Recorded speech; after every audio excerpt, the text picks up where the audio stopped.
Hola amigas y amigos de Comunicación con Causa en su programa Voces en Libertad. En esta Semana Santa, que pues aunque muchos están de vacaciones, nosotros quisimos continuar con la información de los temas coyunturales, no solo que de nuestro país, sino también a nivel internacional. En este caso, estaremos hablando particularmente cada uno de nosotros de un tema de interés. Pues bien, si les parece, comenzamos.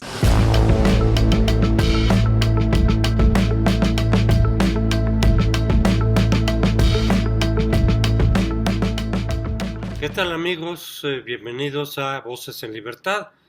Hoy yo voy a tocar uno de los muchos temas que están en debate, que están en el escenario político, que tiene que ver con la cantidad de reformas que ha hecho Morena desde el Congreso, desde que llegó Claudia Sheinbaum a la fecha y desde luego aún antes en la última etapa de López Obrador, que van en dirección opuesta a la democracia, que ya con la mayoría calificada, que recordemos que la obtuvo de manera anticonstitucional, por un lado en el Congreso, en la Cámara Baja, pues fue una interpretación que hicieron tanto el INE como el Tribunal Electoral Federal, eh, aplicando dos criterios distintos, contradictorios, al mismo artículo 54 constitucional que tiene que ver con el reparto de las plurinominales y como con ninguno de los dos criterios, como se pudiera interpretar el artículo 54, alcanzaba Morena y su coalición mayoría calificada, hicieron un fraude constitucional, lo que no se vale, aplicar uno de los criterios para una parte del artículo y el otro criterio opuesto, contradictorio al resto del artículo 54 y así sí salía la mayoría calificada para Morena. Pero es evidentemente resultado de un fraude constitucional que además va contra el espíritu de la reforma de donde surgió ese artículo, la de 1996, que claramente marcaba que una fuerza política gobernante no pudiera cambiar por sí misma la Constitución, es decir, no podría tener mayoría calificada, y por eso ese mismo artículo pone el tope del 60%, que evita que llegues al 66%, que es la mayoría calificada. Pues eso fue en la Cámara Baja. En la Cámara Alta tampoco tenían la mayoría calificada y recurrieron a pues el viejo artificio que ya Morena había utilizado durante el gobierno de López Obrador de extorsionar a algunos de los senadores que te faltaban, a los que tuvieras que tenían ahí alguna falla, o les ofreciste algo más de lo que podían obtener en su respectivo partido, que fue el caso de dos perredistas, es decir, bueno, el PRD ya perdió el registro, vénganse para acá. Y como efectivamente Morena es resultado de la disolución del PRD y antes del PRI, pues se fueron sin mayor dificultad. No sé si les ofrecieron favores políticos, dinero, etcétera. Pero el caso más específico fue el de el senador Yunes de Veracruz, que estaba en el PAN, pero que tampoco extraña demasiado, y más en esa familia, pues estaba con una larga cola de corrupción.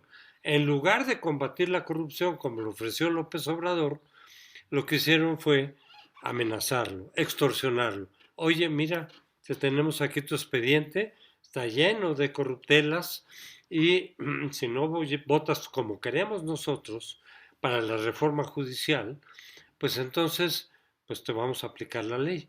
En cambio, si te vienes con nosotros y votas, hay impunidad. Bueno, eso no es Estado de Derecho, eso no es combatir la corrupción, al contrario, es fomentarla.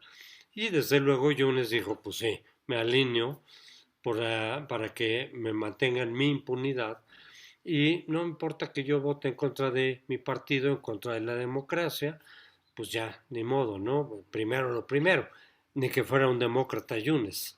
Evidentemente ya sabíamos que no lo era. Pero aquí destaca la forma en la cual Morena logró esa mayoría calificada. Bueno, con esa mayoría calificada están haciendo una gran cantidad de reformas. Está la reforma judicial, por supuesto, que es antidemocrática, que quiere subordinar el poder judicial al Ejecutivo y lo va a lograr, lo está logrando. Pero también está otra reforma que no se le ha dado mucha importancia, que es la de eliminar a la reelección legislativa y de alcaldes. Una reforma que fue largamente peleada, impulsada por organizaciones de la sociedad civil y también por parte de la oposición, pero sobre todo fue la sociedad civil y un número de académicos que decían, señores, restablezcan la reelección legislativa y de alcaldes porque es un elemento esencial de la democracia. ¿En qué medida?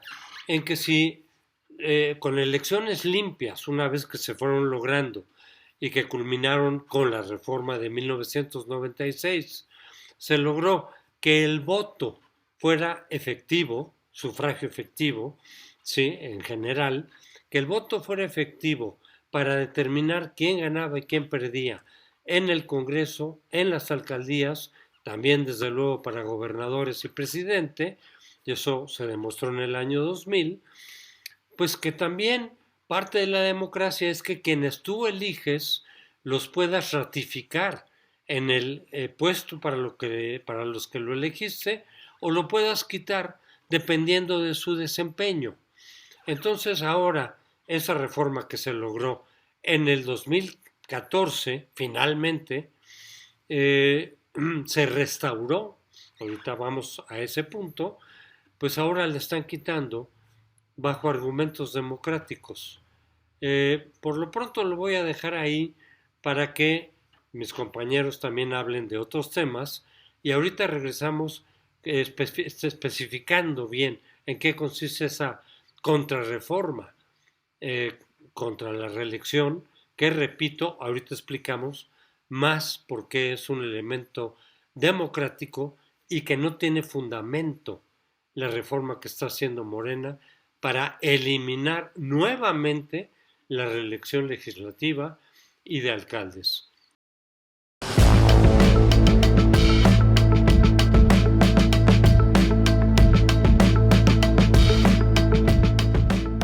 Ustedes habrán escuchado de la próxima CURP.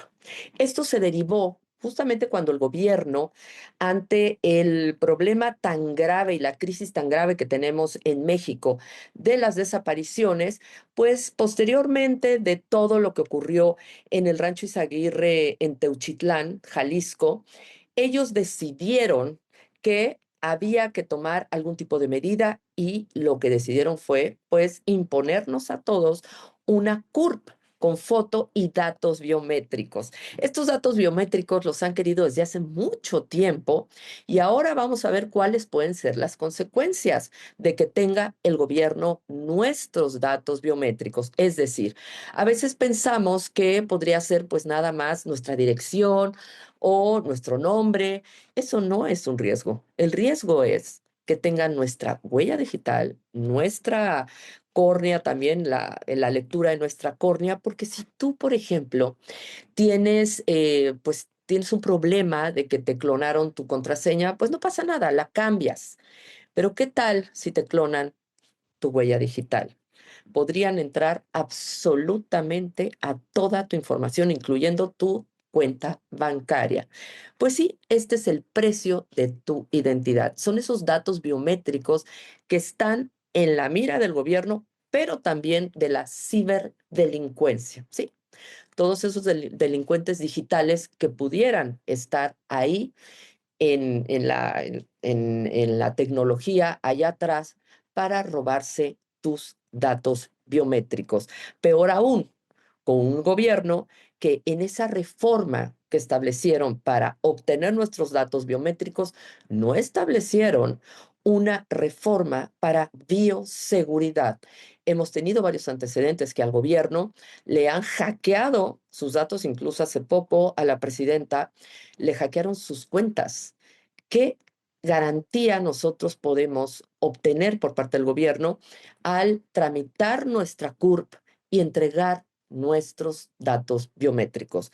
Pues bien, en la era digital, la información es el nuevo petróleo y los datos biométricos, la esencia misma de nuestra identidad, son el oro negro más cotizado por el crimen organizado. Esta promesa seductora de una mayor seguridad y una eficiencia sin precedentes a través de la identificación biométrica se estrella contra una verdad brutal: la vulnerabilidad atroz de estos sistemas a la ciberdelincuencia. Y por otro lado, ¿de qué servirían nuestro iris, por ejemplo, y nuestras huellas digitales cuando a las personas que a veces se les encuentra, personas desaparecidas, se les encuentra nada más un pedazo de pelo o tal vez una uña o un hueso? ¿De qué serviría que se les pidiera el iris o las huellas digitales? Pues bien, parece más bien un pretexto, y lo que se vende como un proceso tecnológico puede convertirse en realidad en una puerta de entrada al caos y a la tiranía, para poder tenernos súper controlados, porque teniendo nuestros biométricos pueden saber dónde estamos, qué hicimos, a dónde fuimos. Y con un gobierno que se ha cansado de perseguir opositores y periodistas, esto puede ser una información letal para quien el gobierno señale como opositor. Imaginemos el escenario distópico donde un gobierno obsesionado con la modernización y la seguridad nacional recolecta de forma compulsiva huellas dactilares, escaneos faciales, patrones de iris y otros datos biométricos sensibles. Pero ¿qué ocurre cuando la fortaleza digital de este gobierno es una mera fachada? No tiene de alguna manera el podernos garantizar esta seguridad, cuando su infraestructura de ciberseguridad es una coladera, o sea, no tiene realmente los candados que se requieren con protocolos realmente modernos, o sea, tiene protocolos obsoletos dignos de la era analógica y una inversión ridículamente insuficiente en la protección de datos. Es lo que vemos con este gobierno, que no le dan prioridad a esta condición.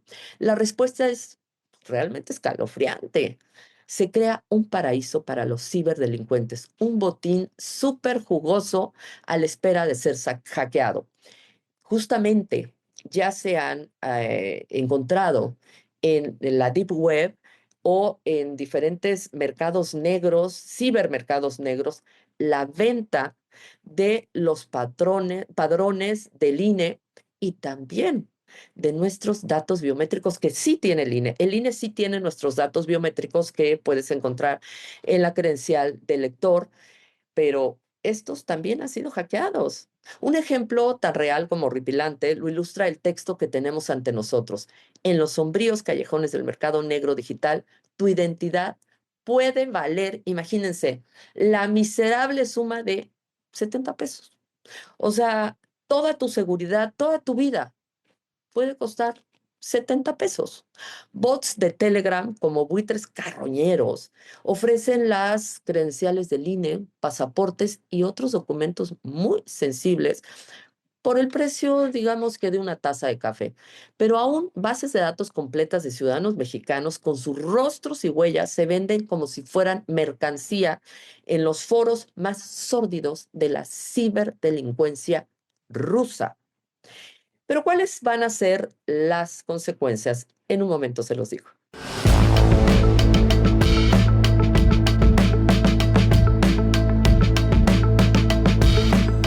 ¿Qué tal, queridos amigos de Voces en Libertad? Soy Irving Gatell y voy a platicarles un poco de los retos que tendría que enfrentar México, pero que a mi modo de ver no está enfrentando, ni siquiera está tomando en cuenta por la situación mundial que se nos viene ahora que se combinan varios conflictos: el de Ucrania y Rusia, el conflicto en Medio Oriente entre Israel y los palestinos, y las nuevas políticas que está imponiendo Donald Trump a nivel global con sus aranceles, su guerra comercial contra China y lo que esto significa para México.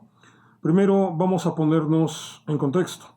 La guerra entre Rusia y Ucrania tiene ya 3 años que no termina, no para. Esto ha representado un durísimo golpe para la economía de los dos países. Se han desangrado porque ninguno de los dos tiene realmente la posibilidad económica de mantener este tren de combate, con la salvedad de que Europa, bueno, está recibiendo el apoyo de la Comunidad Europea, perdón, Ucrania está recibiendo el apoyo de la Comunidad Europea, y esto de alguna manera la mantiene a flote. El apoyo a Rusia es más complicado. ¿Por qué? Porque depende principalmente de China y de Irán. Pero China no regala las cosas. China en realidad está haciendo negocio, y las mejores ganancias de ese negocio con Rusia, principalmente ayudarlo a vender su petróleo, las mejores ganancias se las está quedando China, no Rusia. E Irán está también en una situación crítica porque está ante un potencial conflicto con Estados Unidos y con Israel, y aparte todo el eje de aliados que había construido pacientemente durante varias décadas ha sido contundentemente derrotado por el ejército de Israel, es decir, Hezbollah, Hamas están inoperantes, los hutíes están siendo aplastados por los Estados Unidos, el régimen de Bashar el-Assad, que era el otro gran aliado de Irán en la región, ya se desmoronó, ya no tiene el control allí, así que a Irán literalmente ya nada más le quedan las guerrillas, las milicias chiitas en Irak, y estas no son de gran ayuda, no son de gran valor en el conflicto de Medio Oriente. Entonces, Irán es otro territorio que en cualquier momento puede caer, el régimen de los ayatolas, y esto pues sería una pérdida imposible de sobrellevar para los rusos. Además, las últimas medidas un tanto radicales, extremas, descontroladas, muchas críticas se han hecho sobre toda la guerra comercial que Estados Unidos está llevando a cabo, pero entre otras cosas tumbaron el precio del petróleo, y eso afectó no nada más a México, afectó también a Rusia, que depende mucho de sus exportaciones petroleras, y afectó por supuesto a Irán, que es una economía muy maltrecha, muy mal llevada por los ayatolas, y aunque se supone que es el 9º productor de petróleo del mundo, bueno, la realidad es que ahorita no está encontrándole beneficios a ello porque están gastando mucho dinero en sus guerras internacionales, pero además les tiraron el precio. Entonces, esta es una situación difícil, compleja. Bien, ¿qué está pasando más al sur con el conflicto entre Israel y Gaza? Bueno, este es un conflicto ya resuelto, es una guerra que la ha ganado contundentemente Israel, y que no nada más ha destruido toda la capacidad militar de Hamas, sino que también ha destruido casi por completo la capacidad militar de Hezbollah, una guerrilla terrorista que durante décadas fue un factor de chantaje a favor de Irán muy importante. ¿Por qué? Porque Irán podía escaparse de cualquier presión, de cualquier conflicto, diciéndole a quien fuera que si atacaban a Irán o afectaban los intereses de Irán, Hezbollah inmediatamente iba a bombardear a Israel. Y bueno, aunque no la debiera ni la temiera, o sea, aunque Israel no estuviese involucrado, esa era la amenaza. ¿Por qué? Porque se supone que Hezbollah tenía la capacidad de disparar entre 8 y 10 mil misiles diarios durante 2 semanas ininterrumpidamente, o sea, tal vez hasta 150,000 misiles contra Israel. Esto habría obligado a Israel a utilizar todo su poderío militar para destruir a Hezbollah.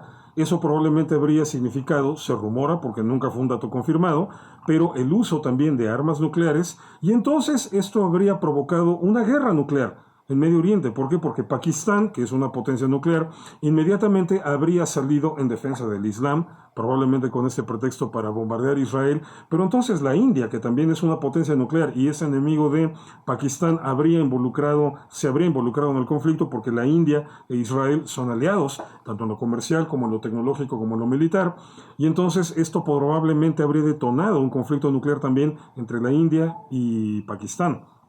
¿Qué habrían hecho en ese panorama Rusia, Estados Unidos y Europa? Bueno, mejor no saberlo, y por eso siempre se cedía a los chantajes de Irán. Sin embargo, la excelente estrategia militar israelí descabezó por completo a Hezbollah. En este momento, Hassan Nasrallah, el líder histórico, está muerto. Fuad Shukr, el gran líder militar de Hezbollah, también está muerto. Toda la élite de las fuerzas Radwan, las tropas de élite de Hezbollah, están aniquiladas. Y la capacidad de Hezbollah para disparar tantos misiles simple y sencillamente ya no existe. Entonces esto causa un panorama completamente diferente, cambia las reglas del juego, y bueno, por eso Estados Unidos puede atreverse a proponer una nueva solución para el conflicto en Gaza. Ustedes lo saben, Trump anunció que Estados Unidos, o que él tiene la intención de quedarse con Gaza y construir allí un centro de desarrollo económico, por supuesto también energético y obviamente una base militar, y por supuesto invitando a potencias como Arabia Saudita. Entonces esto traería un cambio radical en todo el Medio Oriente. Y bueno, y aparte está la guerra comercial con China, en donde Trump está haciendo una apuesta arriesgadísima. Es una guerra en la que ahorita el impacto negativo lo van a resentir los Estados Unidos, porque van a perder, van a dejar de recibir productos chinos que eran en términos generales muy económicos, y obviamente Estados Unidos no tiene la manera de producirlos con esa competitividad. Pero a mediano plazo y a largo plazo, si esto sigue así, es peor para China. ¿Por qué? Porque Estados Unidos pierde un proveedor, pero China pierde un mercado. Y todavía en este momento de la historia no existe nada que se compare con el mercado estadounidense. Pero aquí lo que quiero enfatizar, antes de pasar a los errores que está cometiendo el gobierno de México, es a esto. Te das cuenta que Estados Unidos ha tratado de una manera diferente a Rusia y a Ucrania, por un lado, a China por el otro lado, y a América Latina, que también sale afectada con la política de aranceles, sobre todo México y Canadá, los ha tratado de una manera muy diferente, y en Medio Oriente, en cambio, quiere crear una nueva zona de desarrollo. ¿Por qué Donald Trump y los Estados Unidos tratan de una manera tan distinta al Medio Oriente, a Israel, a Arabia Saudita, a cómo están tratando al resto del mundo? Te lo explico más adelante.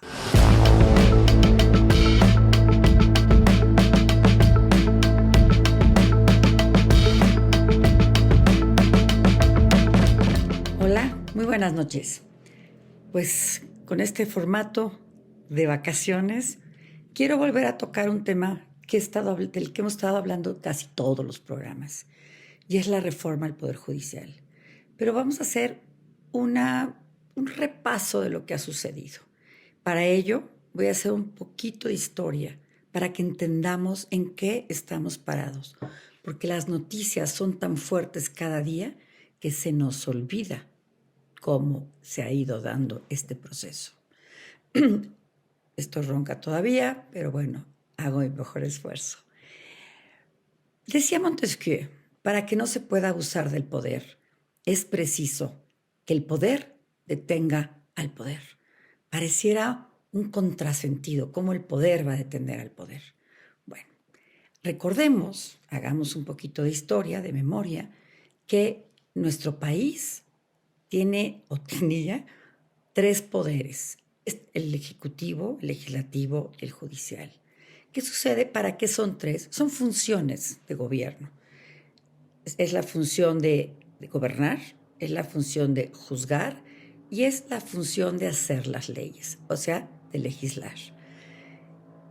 Este juego de pesos y contrapesos permiten que el gobierno no se, digamos, incline, o la balanza se incline más hacia uno de ellos, aunque estamos ciertos que vivimos en un país de régimen presidencialista.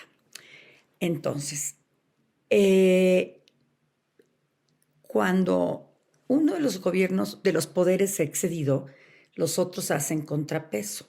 ¿Qué sucede? Cuando 2 gobiernos, 2 poderes se alían para poderle quitar al tercero la importancia y poderlo controlar. Bueno, eso es lo que estamos viviendo. En el sexenio pasado del expresidente Andrés Manuel López Obrador, se llevaron a cabo reformas aprobadas por las cámaras algunas y con la mayoría calificada, y otras no llegaron a la mayoría calificada. Y las que sí llegaron tuvieron el contrapeso de la Suprema Corte de Justicia, que las declaró inconstitucionales. Estamos hablando de reformas fundamentales.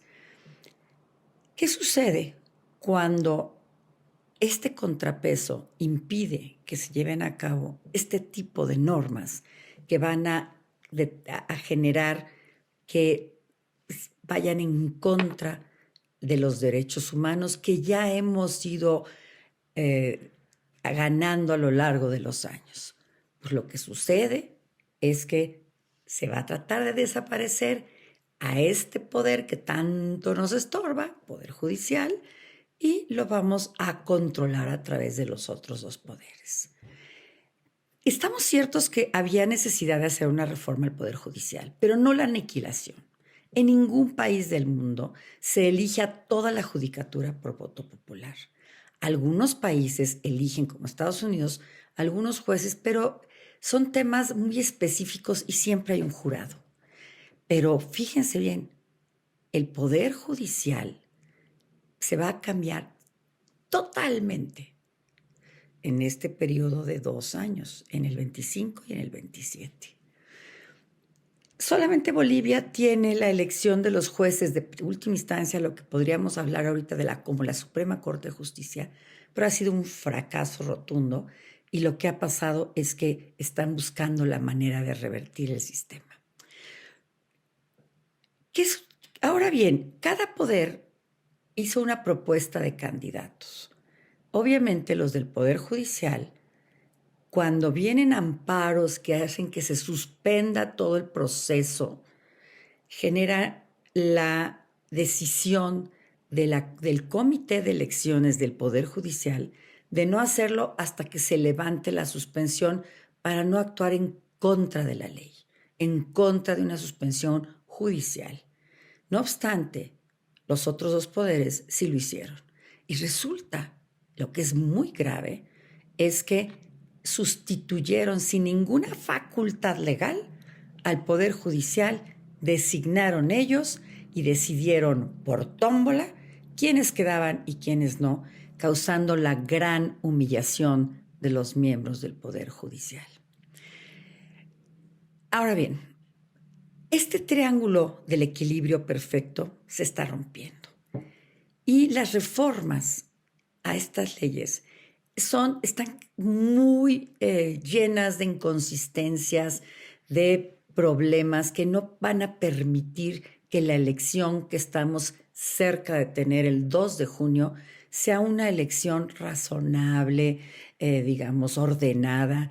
Están cambiando al modo de que se concentren en los lugares en donde Morena tiene más poder, a las casillas electorales.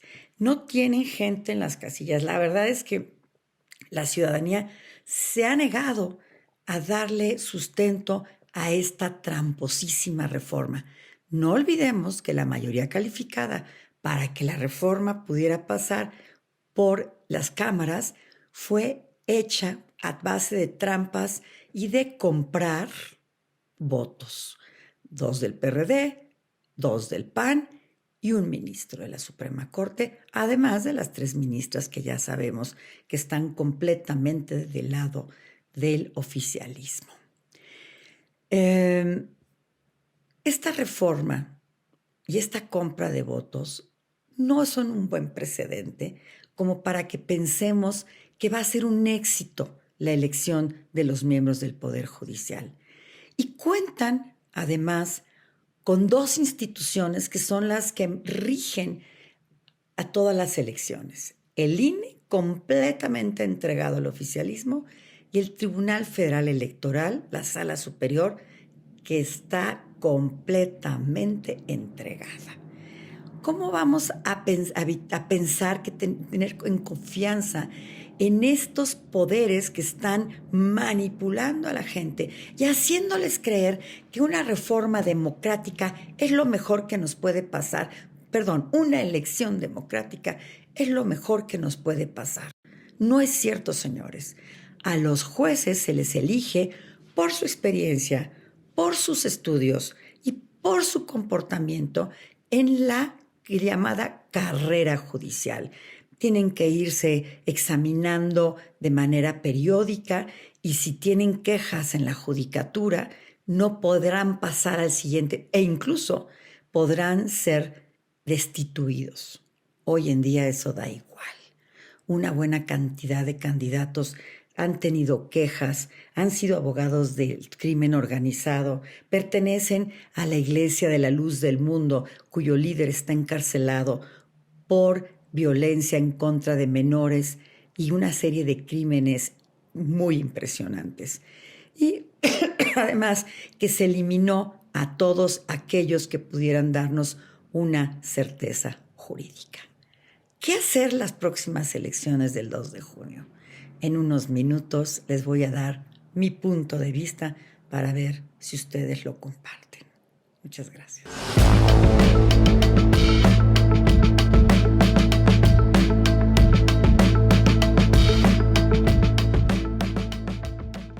Bueno, ya estamos de vuelta y quiero profundizar sobre esta reforma que va a eliminar la reelección de legisladores como de alcaldes.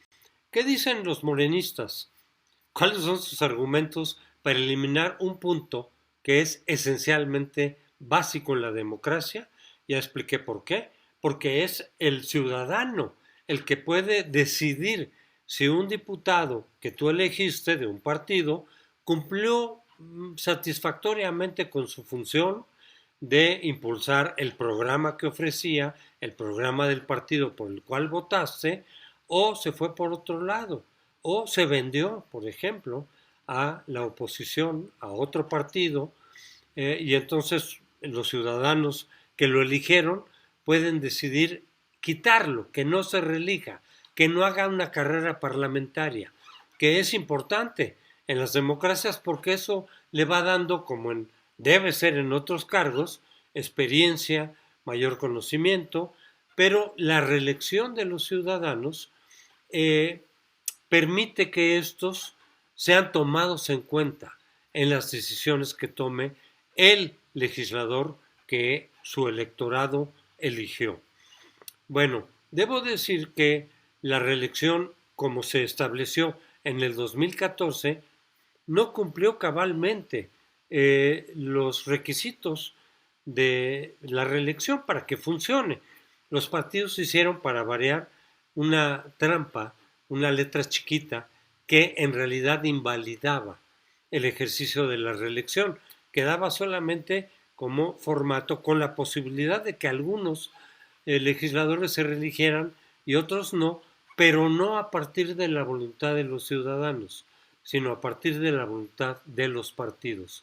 Porque agregaron en la reforma de 2014 que para que un legislador pudiera buscar la reelección como diputado, como senador o, en su caso, los alcaldes, tenía que tener primero el permiso del partido, con lo cual prácticamente se cortaba ese vínculo que se busca entre el legislador y su electorado, para que sean los electores los que directamente decidan si el legislador se queda en su cargo o se va. No, los partidos pusieron esa trampita que eliminaba realmente el valor y el fundamento de la reelección, por lo menos parcialmente. Entonces, lo que había que hacer para realmente funcionara democráticamente la reelección era una nueva reforma, que eliminara ese punto en el cual los partidos son los que primero determinan quién sí se puede reelegir y quién no se puede reelegir. Les pongo un ejemplo. Porfirio Muñoz Ledo, que siendo coherente como lo fue en muchos casos, en otros no, cuestionó muchas de las decisiones de López Obrador y lo marginaron. Y entonces él ya no pudo buscar su reelección, que quizá hubiera ganado porque pues, era una figura muy importante, muy respetada por muchos electores, porque su partido Morena no le dio permiso. Entonces ya le quitó la posibilidad de buscar la reelección. Bueno, así está la ley del 2014 y está mal. Eso es lo que tendría que cambiarse. Si realmente se buscara una reforma para que la reelección fungiera como debe operar en las democracias, entonces se quitaría esa cláusula en la cual son los partidos los que deciden primero quién puede buscar la reelección y quién no. Eso debe de ser decisión del propio legislador. El legislador puede decir, no, ¿saben qué? Ya no me voy a reelegir porque voy a otro cargo. Me invitaron a un cargo de gobierno, estatal o federal, ok, y entonces no me quiero reelegir. O sí me quiero reelegir y serán mis electores los que decidan si me quedo aquí o no me quedo aquí. Pero es la ciudadanía. El pueblo quita y el pueblo pone, dice Morena. Pues con la reforma de quitar la reelección está contradiciendo ese dicho que permanentemente están señalando. El pueblo quita y el pueblo pone. Pues ahora Morena con esta reforma le está quitando esa atribución que siempre repite en su retórica demagógica. Bueno, pues, ¿qué es lo que tendría que haber hecho? Eso, quitar que el partido decida quién se reelige o no, y que sea el propio legislador el que busque la reelección y los ciudadanos ya verán si los reeligen o no. Bueno, ¿cuáles son los argumentos con los que Morena está eliminando esta figura eh, democrática? Pues dicen que están restaurando lo que la revolución quería con el, con el lema maderista de sufragio efectivo, no reelección, y que se vio recogida por la Constitución de 1917. Entonces dice, estamos restaurando ese espíritu de la revolución de sufragio efectivo, que ya tampoco lo es, ya lo vimos el año pasado, y la no reelección. Pero pareciera que no saben historia o que deliberadamente están engañando a los ciudadanos. ¿Por qué? Porque resulta que ese lema maderista, sufragio efectivo, no reelección, es solo para la presidencia. Era y es. Y ese no se ha quitado, no se va a restaurar la no reelección a nivel presidencial porque esa nunca se quitó. Resulta que en la Constitución de 1917 estaba la reelección legislativa como parte de una democracia funcional y Madero la aceptó, la había aceptado desde antes, no en la Constitución, Madero ya había muerto, pero desde que mandó su lema, el plan de San Luis, etcétera, no estaba a quitar la reelección en los legisladores. ¿Quién quitó la reelección de los legisladores? Plutarco Elías Calles, aprovechando la muerte de Obregón, que se había reelecto, ahí sí, había violado el principio de no reelección, se había reelecto para 1929, pero lo mataron, para 1928 lo mataron y entonces Plutarco Elías Calles volvió a quitar la reelección presidencial y aprovechó y dijo, de una vez quitamos también la reelección de los legisladores. ¿Con qué propósito? Para fortalecer al Ejecutivo sobre el Legislativo, porque entonces sería el Ejecutivo el que determinaría que un diputado que ya no se puede reelegir, si yo te doy otro cargo, por ejemplo, te puedo mandar como diputado local o te puedo mandar como senador o eventualmente como gobernador, pero yo ejecutivo decido cuál es tu carrera política. Por lo tanto, tú ya no vas a depender de los electores, sino del ejecutivo.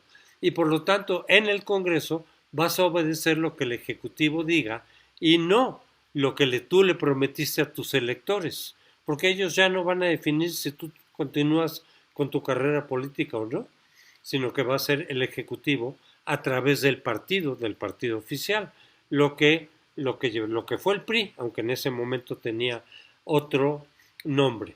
Entonces, la no reelección de los legisladores fue una medida autoritaria para subordinar el Congreso, mayoritariamente priista, también porque no había elecciones democráticas, al Ejecutivo.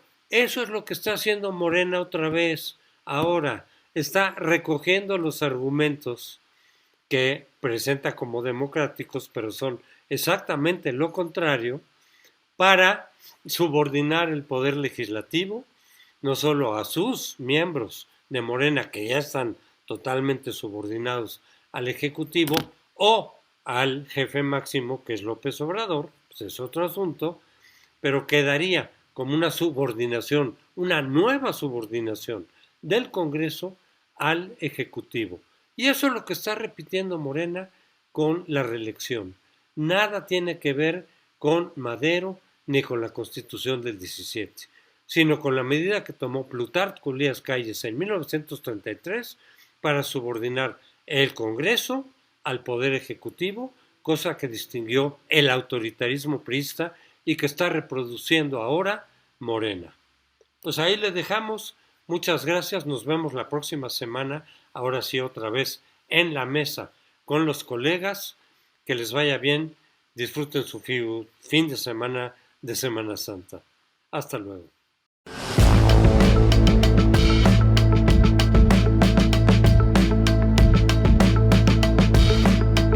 La asombrosa facilidad con la que estos datos se comercializan revela una falla sistémica y profundamente arraigada en la protección de la información personal. Estos documentos robados, cual llaves maestras, abren la puerta a un abanico de fraudes de suplantación de identidad. Y de esta manera desencadenan un torbellino de actividades ilícitas, la apertura de cuentas bancarias fantasmas, la solicitud de créditos fraudulentos que dejan a las víctimas en la ruina y la participación en sofisticados esquemas de lavado de dinero que obviamente socavan la estabilidad financiera del país. Pero el peligro se extiende mucho más allá de las pérdidas económicas.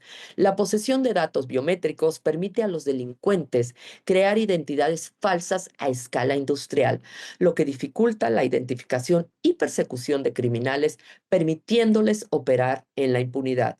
Y en las manos de un Estado autoritario, la información biométrica se convierte en una herramienta de control social sin precedentes, facilitando la vigilancia masiva, la persecución política implacable y la represión brutal de cualquier forma de disidencia. Imagínense ustedes.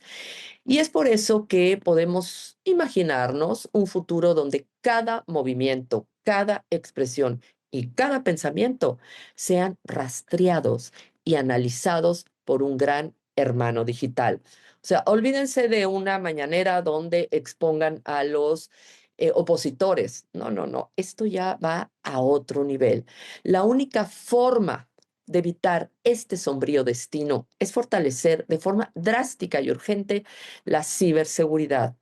Es donde nosotros como ciudadanos, es lo que debemos exigir, ya que los gobiernos deben invertir, o sea, en este caso, pues los gobiernos desde lo local, lo estatal y lo federal, invertir antes que pensar en una CURP, tienen que invertir masivamente en tecnologías de vanguardia para blindar esas bases de datos e implementar protocolos de encriptación robustos que hagan inútiles los intentos de hackeo y sobre todo capacitar a su personal en materia de seguridad informática, convirtiéndolos en defensores implacables de nuestra privacidad.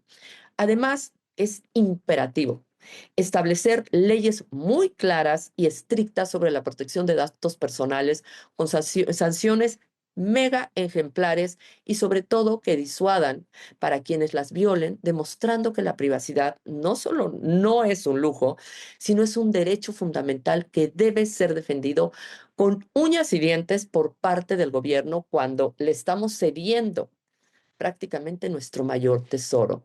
Pues bien, es necesario que la confianza ciudadana en los sistemas de identificación digital dependa en última instancia de la capacidad del gobierno para garantizar la seguridad de la información.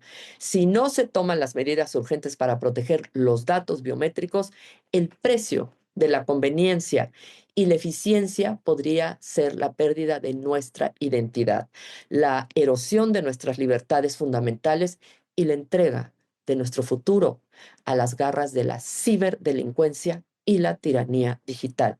La pregunta es, ¿qué estamos dispuestos a pagar a ese precio para poder entregar los biométricos por una posibilidad de en algún momento desaparecer?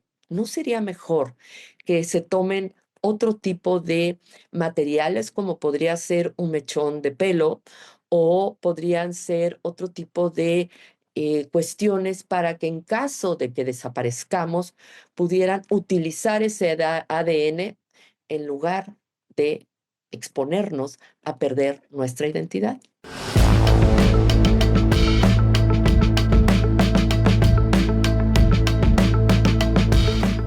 Queridos amigos, vamos a terminar de platicar esto. ¿Qué es lo que está pasando en Medio Oriente que tiene tanto interés para Donald Trump?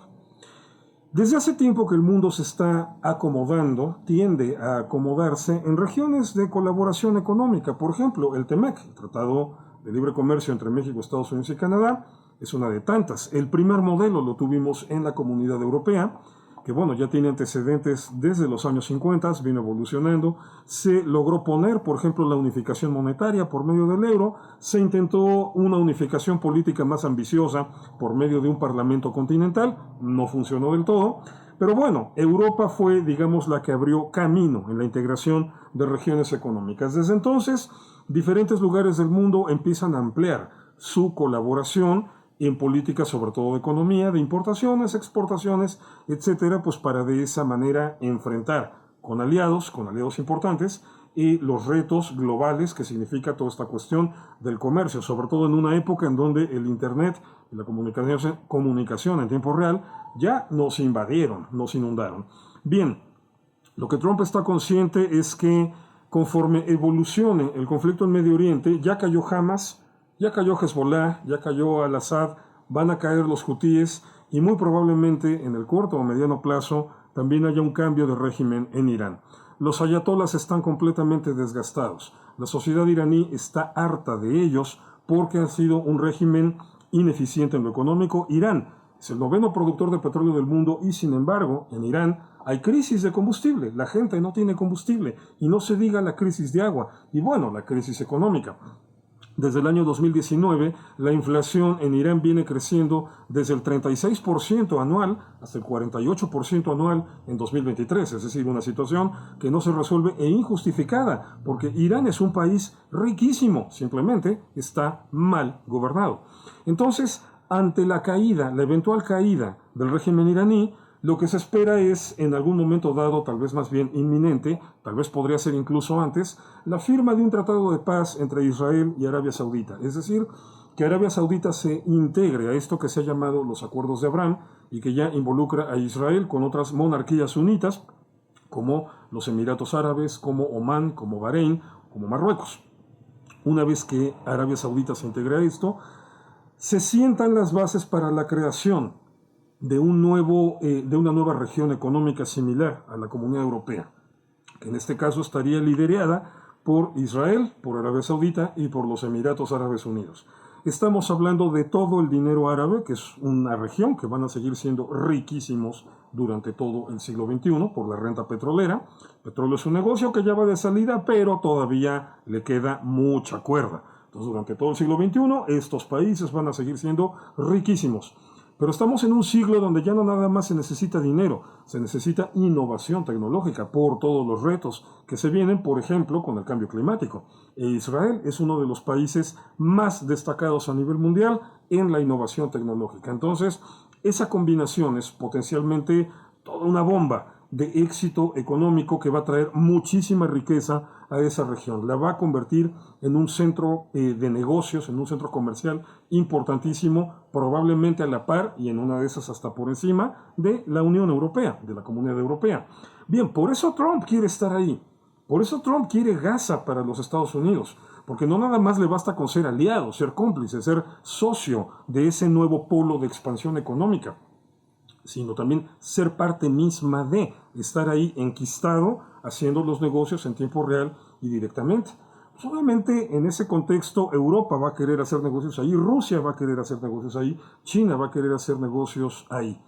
En gran medida, mucho del futuro del comercio está en manos de árabes e israelíes. Esto es algo que promete mucho, que ya para cómo se está moviendo la política allí, más bien todo indica que esa es la dirección que va a tomar. Hasta cierto punto, Hamas lo que intentó con su ataque, entre otras cosas, el 7 de octubre de 2023 contra Israel, era detener este proceso de integración entre árabes e israelíes. No pudo, fracasó, está derrotado. Entonces, bueno, ahora se viene muy probablemente, es algo que tal vez nos tardemos todavía 20, 30, 40 años en verlo realizarse, pero todo parece apuntar a que va hacia allá. El hecho de que Donald Trump quiera apostarle a eso, pues confirma que esa es la tendencia. Y mientras, ¿qué está haciendo México? ¿Qué está haciendo el gobierno de Claudia Sheinbaum o incluso, bueno, nuestro flamante secretario de Economía, Marcelo Ebrard? ¿Ustedes los han escuchado hablar de este asunto? No. El gobierno de México está concentrado en vender chocolatitos en las escuelas o frijolitos del bienestar en todos lados. Ese es el nivel que tenemos y esas son las oportunidades que estamos perdiendo. De por sí, la economía de México está profundamente dañada por los pésimos resultados del obradorato, pero en los próximos años, lamentablemente, vamos a perder más por lo que estamos dejando de hacer ahorita que por lo que ya se hizo en el pasado. Esperemos que vengan nuevas ideas, nuevos gobernantes, nuevos modelos, que le pongan atención a las cosas importantes y empiecen a invertir de verdad en el futuro de todos los mexicanos, o si no, todo este éxito que se va a dar del otro lado del planeta, pues parece que nada más lo vamos a tener que mirar desde lejos. Sería una pena. Soy Irving Gatell, muchísimo gusto en estar con ustedes, gracias por seguirnos, hasta luego.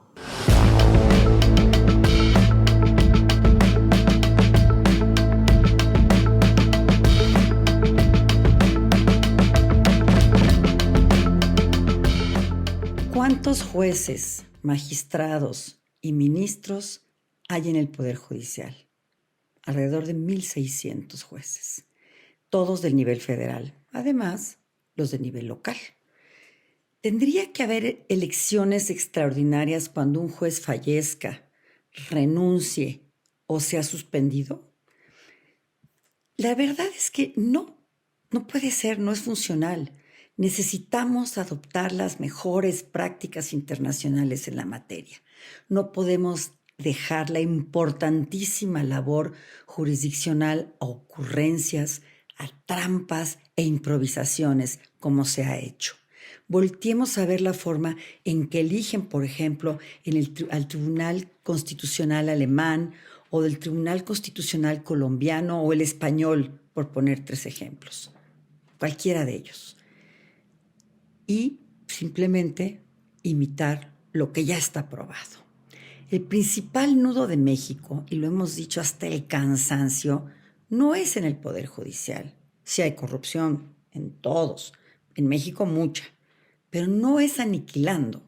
El principal problema en México está en las fiscalías, y esas fiscalías son autónomas. Es a donde uno va a levantar las actas o denuncias penales. Y ahí es donde sueltan criminales, hacen carpetas muy mal elaboradas para que un juez no las pueda sostener y tenga que sacar a los delincuentes de la cárcel. Imagínense ustedes, los juzgados tienen miles de asuntos, cada juzgado, y no se dan abasto. Por cada 100,000 habitantes en México hay 3 jueces. Decían que 2.5. Supongamos que son 3. ¿Cuántos creen que hay en los países que tienen un buen sistema? De 17 para arriba. O sea, estamos a un nivel ínfimo, pero eso no se va a cambiar. ¿Cómo vamos a avanzar si no existen buenos sistemas de investigación, peritajes, etcétera? Es muy complicado. ¿Y cómo vamos a votar por nombres y nombres y cientos de nombres de personas que no conocemos? ¿Y ellos cómo van a resolver, los que ganen, asuntos que pueden tener muchos años en litigio y que son complejísimos y que ya hay resoluciones previas que se han tomado y que pueden resolver en contra de eso? Es decir, resolver en contra de constancias de autos. Ustedes saben la paralización de la impartición de justicia que esto implica. Una paralización brutal, una afectación brutal. Reconozco que hay gente valiosa para ocupar los cargos de ministros y del Tribunal Electoral. Solamente conozco una persona del Tribunal de Disciplina Judicial. Sin embargo, yo no creo que lo vayan a lograr. Ellos mismos son escépticos. ¿Por qué? Porque están formados en la fila y las elecciones van a valer para nada. Están formados en la fila los elegidos por Morena, por el exministro Arturo Saldívar, por el expresidente Andrés Manuel López Obrador, por el Partido Verde y desde luego por el crimen organizado y los corporativos más influyentes. ¿Quién va a entender esas boletas? ¿Cuántos minutos nos va a tomar poder votar. 20, 30, 25. Además, junto a cada nombre se va a señalar el nombre del poder que lo propone. Y evidentemente a la gente le van a decir, tú vota por los que propone el poder legislativo y el poder ejecutivo. Imagínense si no va a estar completamente sesgado el voto. No va a ser neutral. Las boletas son incomprensibles. Además, ya se resolvió por aquel tribunal que está totalmente sometido que todos los funcionarios públicos pueden promover el voto. ¿Saben ustedes qué va a suceder? Claro, lo van a promover en favor de los poderes que les conviene. Ello está totalmente prohibido, pero lo van a hacer. Y las 3 ministras del oficialismo están haciendo una campaña desde antes de que se iniciara el término. Concluyo. Yo no voy a votar. No le voy a seguir el juego a este sistema, ni al INE, el más nefasto de la historia del IFE y el INE, ni tampoco a un tribunal electoral completamente parcial al oficialismo. No conozco a los candidatos de colegiados, de jueces de distrito, y menos de los locales, y no puedo votar por aquellos que me tocan porque hicieron un movimiento sobre los circuitos electorales y pusieron los circuitos donde más les conviene a Morena, donde tienen la mayoría de los votos. Yo no voy a votar, ustedes tendrán que hacer en conciencia lo que consideren. Muchas gracias, muy buenas noches.